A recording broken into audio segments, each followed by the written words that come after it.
absence of your opponent, the matter can be finished. The judge wants to know what are the contours of the matter, therefore, when can he keep it next? Don't rely on the leave notes, sick notes, keepbacks, 230s. As far as possible, make an impression that whenever a matter is called out, you are present. Whether the court is able to take it up, whether the court is inclined to take it up, whether is court going to take it up or not. The seniors can afford. Somebody may convey that he is elsewhere, he is arguing, he is busy. You cannot. First responsibility towards the court is to be present. Second is to be well prepared. Always be prepared on facts at least. If it's complex, the law, the court will cover up. But you simply cannot afford to say, I have not read the matter. Or some parts I have read and the rest I have not. As I said, this is going to be your defining period. And if you want to define it well, you rather be well prepared at every stage of the matter. One of the basic requirements the court expects you is to give correct facts. Never, never, ever give facts which either you are not sure of or which are from the record not correct. Believe me, in the long run, it'll go a long way in building your reputation, your credibility, if you are known as a lawyer who always gives correct facts, whether a fact is inconvenient to him or not. A judge's confidence in you should be so high that when you finish giving the facts, you will start writing the judgment without opening the file. You may have seen some instances where rather unfortunately the judges have to ask, you have said it, which page? Read that paragraph. You have that document? Which page? Show me the document. I don't like it. Nobody likes to be left on tenterhooks about correct facts. Never do that. It doesn't pay. So far as your opponents are concerned, your clients are concerned, your responsibility is to give him correct advice. To be well prepared in a matter once you accept it. To refuse a matter which you think you are not going to be able to do justice in. And lastly, to put in your 100% in the matter that you ultimately accept. Here's a slightly tricky issue. Let me ask this question. Suppose at a very early stage, and you are not very well settled yet, and you get a matter. A client comes to you with a case. You think the case is not very strong. What is your advice going to be? Let me ask some of the people from the audience. What would be your advice if a client comes to you at a rather early stage of your career and you think the case is not very strong?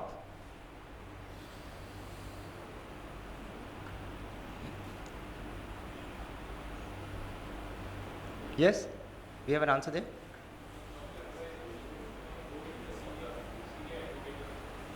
You will ask him to go to a senior advocate. Okay. Then, yes, please.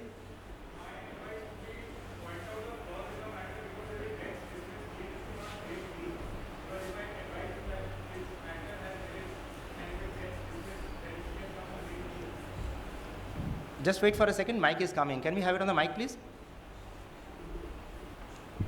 My advice would be to point out the flaws in his matter and tell him the correct chances of it being accepted, because tomorrow if anything goes wrong, he'll come and blame me that you said that the matter has merits but still it got dismissed, so it's probably your fault. Okay. Okay. Any more responses? Yes? I would tell the correct facts to my client. I would show that these are the reasons, and so that I don't feel very comfortable about this, but we should take the chance before the court. Okay. What else? First of all, I'd like to study the matter. If any remedies are available or not, then we should advise the client. Okay. Anybody else wants to say anything?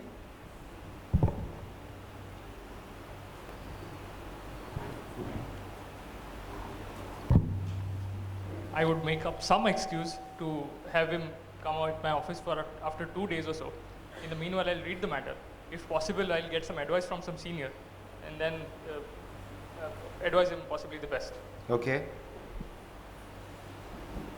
Well, I think more or less all of are pretty accurate answers.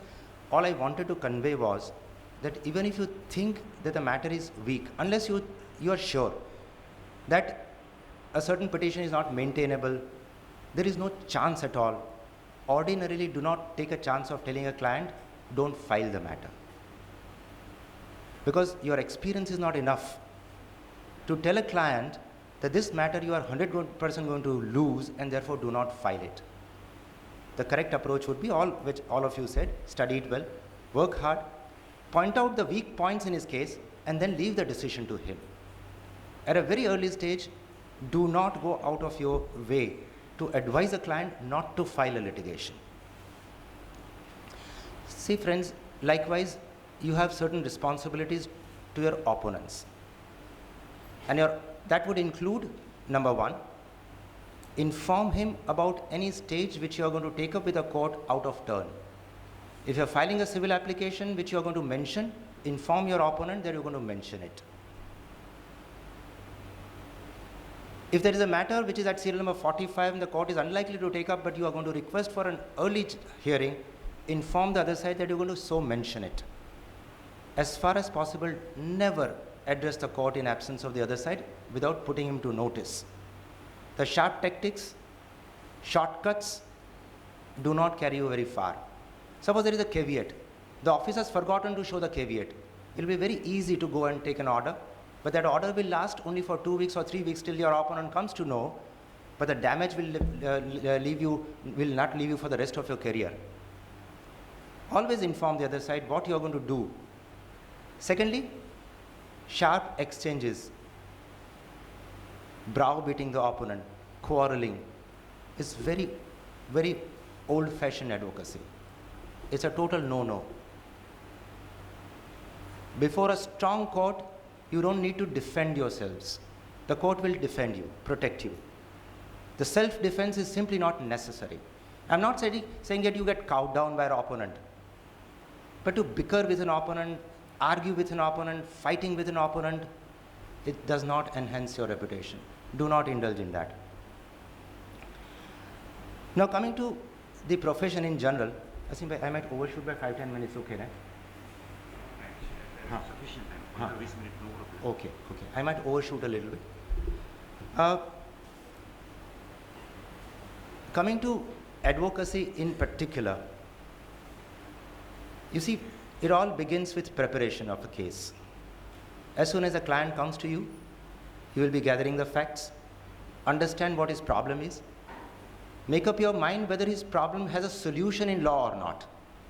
There are a large number of problems which are genuine problems, but law does not have an answer for it. A father and son not getting along well and therefore they have problems in the house, law does not have any answer to this. But there are some problems which have an answer in law. Therefore, as soon as a client comes to you, the first requirement is to take the facts on hand, analyze the facts, place them on table, decide whether this particular problem has a legal solution or not. And then what would be your advice? While preparing a matter in particular or preparing law in general, the best thing is to research law. Now this research would be in 3 different segments. You have a concrete problem. Either a matter which you are likely to file, for which you need to research law, or a matter which is already filed in which a question has arisen, and you are going to make a research focal point to that issue only. What happens if a male Hindu dies interstate? Who are the legal heirs? What happens if a female Hindu dies interstate? And so on. That research is not very difficult. Because you have a problem on hand, you have either law books, sometimes you have CDs and law programs, which are fine technology today. But more difficult is going to be being well prepared in law in general. You cannot have one matter, one research, and that's it. If you want to be very good lawyers, what you need to do is be well versed with more and more law topics in as many fields as possible. whether you are directly practicing it or not, or whether immediately you have a matter of that nature or not. And the best way to do this would be to pick up any law journal every month or periodical whenever it comes. Take one Supreme Court journal, take one local law journal, and try to go through every important judgment that comes in the journal, every issue. Take for example SCC. SCC comes 3 or 4 times a month. Take up an issue, note down the judgment. There are some judgments which are going to be purely on facts, it may not interest you, but half the judgments are heavily on law. It discusses law before and after the current position. Similarly, whatever is the development in the state, you must be aware about. Therefore, always pick up a law journal, Supreme Court and state, and every issue try to go through it. The judgments of your field, make a note as far as possible. When a particular problem comes, my request to you would be pick up a classic book rather than CD immediately. I understand these law programs give you judgments very fast, they're exhaustive, and it saves a lot of time. But these CDs will never tell you how the law got developed over a period of time. A classic by Justice C.K. Thakkar or Durgadas Basu Constitution or Sirvai's Constitution will tell you that the first problem came before Supreme Court in 2-bench judgment, this is what was said. 3-bench judgment said, no, this is not correct. Another 3-bench judgment in so-and-so case doubted this proposition, followed by 3rd judgment, and the 4th judgment of larger bench is what holds the field today is the correct law. This development of law, the law programs will never tell you. I understand, for saving time, you must embrace technology. I'm not averse to technology, but at early days, you cannot cite shortage of time as an excuse not to work hard enough. So my advice to you is always pick up first a law book, then go to CD, upgrade your research, make it more exhaustive so that you may not lose out a judgment which the author might have. Friends, law is not all about law only. Law is about giving shape to laws. And in this context, you must have diverse interest and you must try to read outside of law as well. History, economics, psychology, sciences, human sciences, these are the fields which will come in play in law if you want to be an outstanding lawyer. If you want to be an average lawyer, above average lawyer, good lawyer, perhaps law alone will be more than sufficient. But if you want to rise above the average, if you really want to achieve something special in your profession, remember, reading law alone is never going to be sufficient. To be an outstanding lawyer, you must know law, but you must know well beyond law, many things beyond law. So develop interest of any kind. You must know something about agriculture, you must know something about chemistry, you must know something about human sciences, history, economics. Pick up books, read as much as you can, and that's the best way to develop a foundation which will make you ready for a very complex case. The complex cases come once in maybe 5 years. But at that time you can't go back and say that I'll start now looking for everything that is needed in this case. It's not possible. You have to have a foundation to be able to take the case higher. Coming to drafting. You see, my problem is many lawyers who present the drafting is that does not bring out the controversy immediately, does not go in a straight line logical sequence.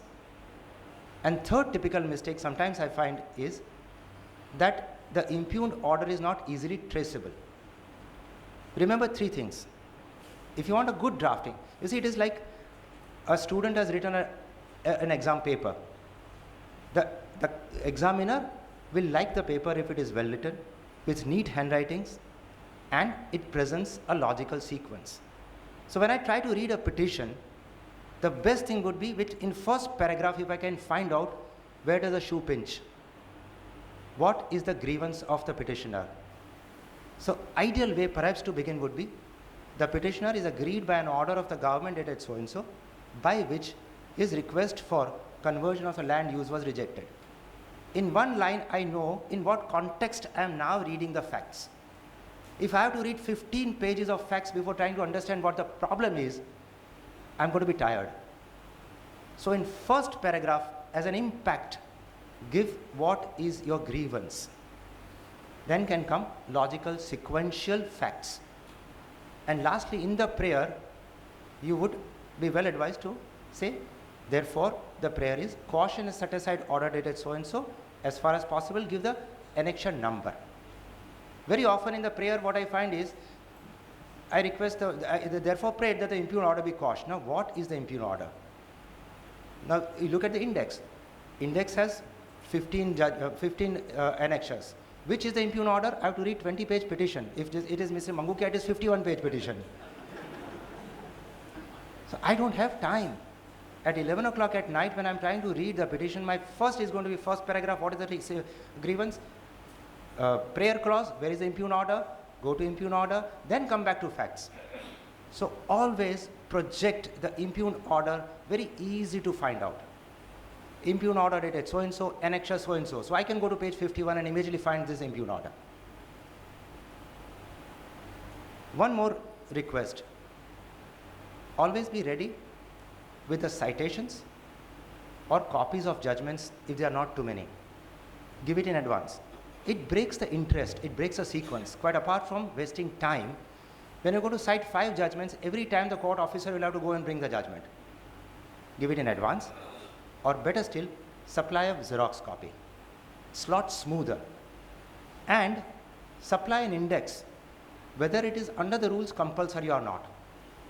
Currently in AO and CRA, I find, Asim bhai, that there is no index, but there are 20 annexures. How do I refer to them? I know rules don't make it compulsory, but voluntarily there is nothing stopping you from providing it, and that makes it much easier. So this is one more thing, a thought I want to plant in your mind.